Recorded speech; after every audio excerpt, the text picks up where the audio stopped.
గడిల దినగండపు ఏలు గడిలా మంచి దొర మీద పదిలంగా మోయు వేళ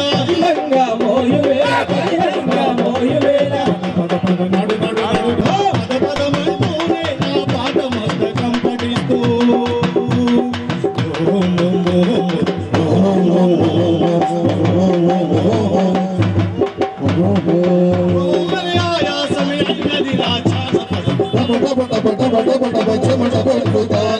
పడుతుంది హరి గంటరాలు స్వరాలు పడుతుంది పాట పనితో పాటే పుట్టింది పని పాటతోనే జత కట్టింది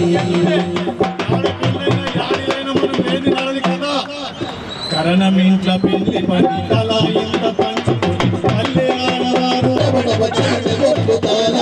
పడుతుంది హరి గంటరాలు స్వరాలు పడుతుంది పనితో పాటే పుట్టింది పని పాటతోనే జత కట్టింది పాట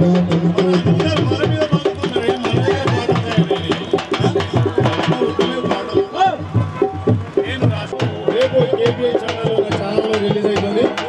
మన మండకృష్ణ అన్న ఏమేమి చేసిండు, మన బతుకులు ఎట్లా నడిచినాయని 6 ఛానళ్ళ ద్వారా వినిపించడం జరిగింది. ఈ పాటను దయచేసి మీరు అందరూ విని కేబీఐ ఛానల్ యూట్యూబ్ లో తప్పకుండా అందరికి సబ్స్క్రైబ్ చేయాలని కోరుతున్న కళాకారులకు రాంపూర్ సాయికి మహేందర్ గారికి ధన్యవాదాలు.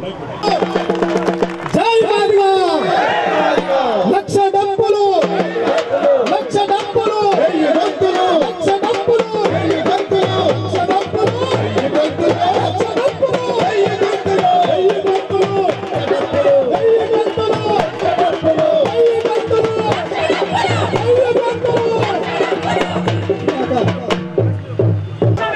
లక్ష డబ్బులు లక్ష డబ్బులు ఇది మన నినాదం, ఇది మన నినాదం.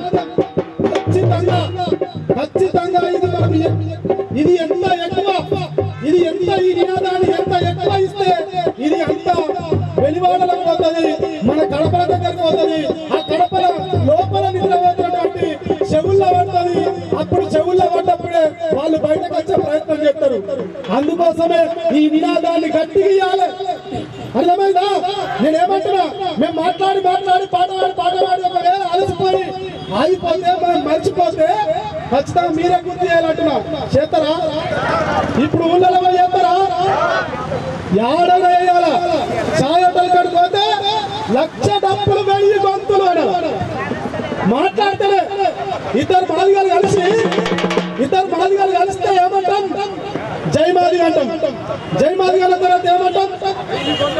బాగున్నావు అన్న, బాగున్నావా, ఎట్లున్నావు, ఏం చేస్తున్నావు, భార్య పిల్లలు బాగున్నారా, ఇంటికాడ అందరు బాగున్నారా, మీ పొలం ఎట్లున్నది, మా పొలం ఎట్లున్నది, మీ భూమి ఎట్లున్నది, మంచిగా వాడుతున్న పొలము, నీళ్లు మంచిగా వస్తున్నాయా అని అడుగుతాం కదా.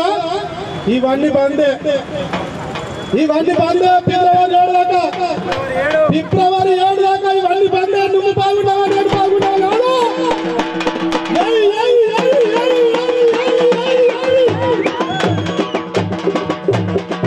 లక్ష డబ్బులు లక్ష డబ్బులు లక్ష డబ్బులు లక్ష డబ్బులు. మీరు అడగపోతే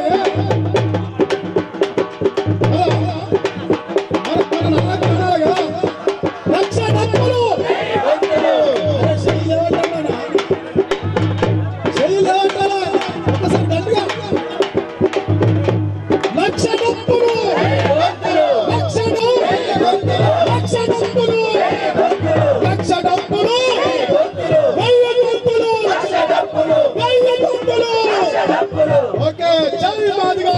డప్పులు 1000 గొంతులు అనే మా నినాదంతో కళాకారులుగా ఎంఆర్పిఎస్కు గుండెకాయలాగా ఇలా పనిచేస్తున్నటువంటి తరుణంలో లక్షలాదిగా కదులుతున్నటువంటి దప్పులకు నిజామాబాద్ జిల్లాలో ఇలా ఇక్కడ నుండి మొదలు కావడం జరుగుతున్నది. కాబట్టి గ్రామాన మండలాన నియోజకవర్గాల నుండి కూడా లక్షల డప్పులు ఇవాళ రాబోతున్నాయి. ఫిబ్రవరి 7వ రోజు ఖచ్చితంగా మేము ఎక్కడైతే మా స్థలం ఉన్నదో ఆ స్థలంలో 1,00,000 డప్పుల కంటే ఎక్కువనే మోగించడానికి మా అన్న మందకృష్ణ పిలుపు మేరకు మేమందరం పనిచేస్తున్నాం. కాబట్టి మా సమాజం ఏదైతే నష్టపోయిందో ఇప్పటిదాకా ఏబిసిడి వర్గీకరణ అనేది ఎందుకు జరుగుతలేదు, దానికి అడ్డుపడేటోళ్ళకు కూడా ఆ రోజు వరకు వాళ్ళ మనసు కరిగి మాకు మద్దతు ఇస్తే మంచి డప్పు కొడతాం, అడ్డుపడితే అదే డప్పులతో ఖచ్చితంగా సాగు డప్పు కొట్టడానికి మేము రెడీగా ఉన్నామని చెప్పని తెలియజేస్తూ ఖచ్చితంగా నిజామాబాద్ జిల్లా నుండి 1000 గొంతులు కంటే ఎక్కువనే 1,00,000 డప్పులు అనే నినాదంలో నిజామాబాద్ నుంచి కనీసం 20-25 వేల డప్పులతోని మేమందరం కూడా పోతామని చెప్పి ఆ కార్యక్రమాన్ని విజయవంతం చేస్తామని చెప్పని కోరుకుంటూ జై మందకృష్ణన్న, మందకృష్ణ నాయకత్వం, మందకృష్ణ నాయకత్వం.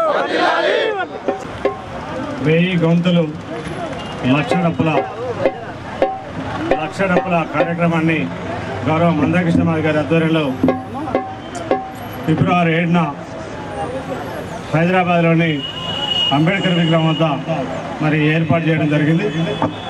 ఈ 1,00,000 డప్పుల కార్యక్రమాన్ని 1000 గొంతుల కార్యక్రమాన్ని విజయవంతం చేయడంలో భాగంగా ఈరోజు నిజామాబాద్ హెడ్‌క్వార్టర్లో సన్నాహక సమావేశాన్ని రథయాత్ర సాంస్కృతిక విభాగం ఆధ్వర్యంలో మరి ప్రతి మండలాన్ని ప్రతి గ్రామాన్ని తిరుగుతూ లక్షలాది మందిని సమీకరించడంలో భాగంగానే ఈ కార్యక్రమాన్ని చేపట్టడం జరిగింది. ఏదేమైనా వర్గీకరణ అడ్డుకునే వారికి ఫిబ్రవరి 7న హైదరాబాద్లో జరిగే లక్షలాది డప్పులతో అడ్డుకునే వాళ్లకు సౌడప్పు కొడతాం. అదేవిధంగా అడ్డుకోకుండా మా సమాజానికి మద్దతు ఉండి ఏదైతే వర్గీకరణను సానుకూలంగా స్పందిస్తే వర్గీకరణను సాధించే విధంగా వాళ్ళు సహకరిస్తే విజయోత్సవ సభ జరుపుతాం.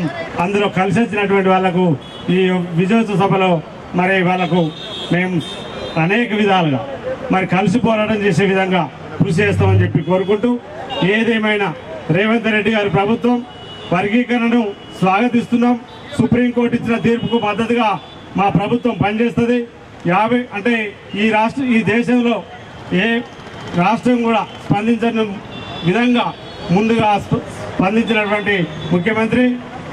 నేను భారతదేశంలో ఉన్నటువంటి రాష్ట్రాల కంటే అన్ని రాష్ట్రాల కంటే నేను వర్గీకరణ చేసి ముందుంటా అని చెప్పినటువంటి రేవంత్ రెడ్డి గారు మాట మార్చి మాదిగలకు మోసం చేస్తున్నటువంటి విధానాన్ని గమనించిన మందకృష్ణ మాది గారు ఈ 1000 గొంతులు 1,00,000 డప్పుల కార్యక్రమాన్ని నిర్ణయం తీసుకోవడం జరిగింది.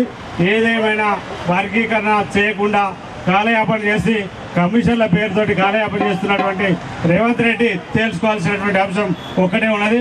ఫిబ్రవరి 7లోగా వర్గీకరణ చేస్తే విజయోత్సవ సభ జరుపుతాం.